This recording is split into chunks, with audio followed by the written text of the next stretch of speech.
Hello everybody and welcome to my channel SKYROKKETS. My name is Skylar and this is my 23rd movie review for my channel. Now today's movie review that we will be talking about is Ghostbusters Frozen Empire. I recently did a movie review for Ghostbusters, Ghostbusters 2, and Ghostbusters Afterlife. So if you want to check those out first, go ahead. And if not, I hope you enjoy this video. Set 2 years after the events of Ghostbusters Afterlife, the Spengler family has moved into the Ghostbusters headquarters in New York City and continued their ghostbusting adventures. But when an ancient artifact they find releases an evil force, both new and old Ghostbusters will unite to prevent a new ice age and world extinction. So to start off this review, we're going to talk about the trailer.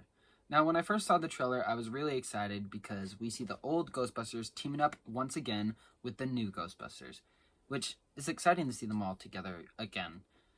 And we also have this super big threat that can control ghosts and use ice powers.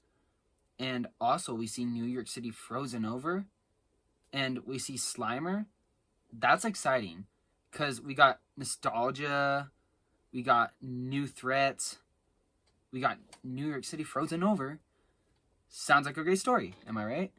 Unfortunately, New York City wasn't frozen over till the last 26 minutes of the movie, and it wasn't even frozen over that long because it just started at the last 26 minutes of the movie. So, this is the same time where the villain actually shows up. So, for over an hour of the movie, we don't see the villain until the last 26 minutes. And the villain only showed for 19 minutes, actually less. The villain was in an orb for over an hour of the movie and then got released. And we see him, then we don't see him for a bit, see him, don't see him for a bit, and then see him for the big final battle. So, over that time, it was like 19 minutes, but less because of how much we also didn't see him. So, it was kind of disappointing. Plus, New York City not being frozen over for most of the film. Also disappointing, because it was frozen over for less than 26 minutes of the film. I will say, like, why name it Frozen Empire if New York City's not going to be frozen over that much? It's, like, what was the point of it? What was the point of calling it Frozen Empire? I mean, you got a villain with ice powers that is rarely in it, and New York City's rarely frozen, so kind of dumb. Anyway,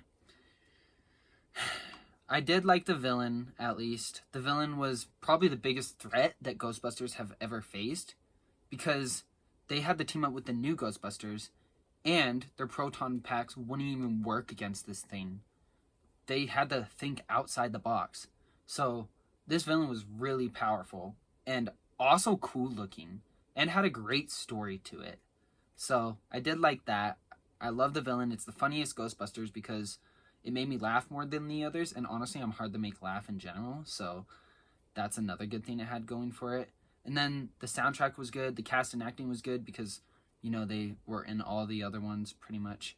And it's also very nostalgic because we get Slimer, we get the Stay Puft Marshmallow Man, and we get the old Ghostbusters, so that was great, that it was nostalgic, funny, had a good villain, good soundtrack, all that stuff.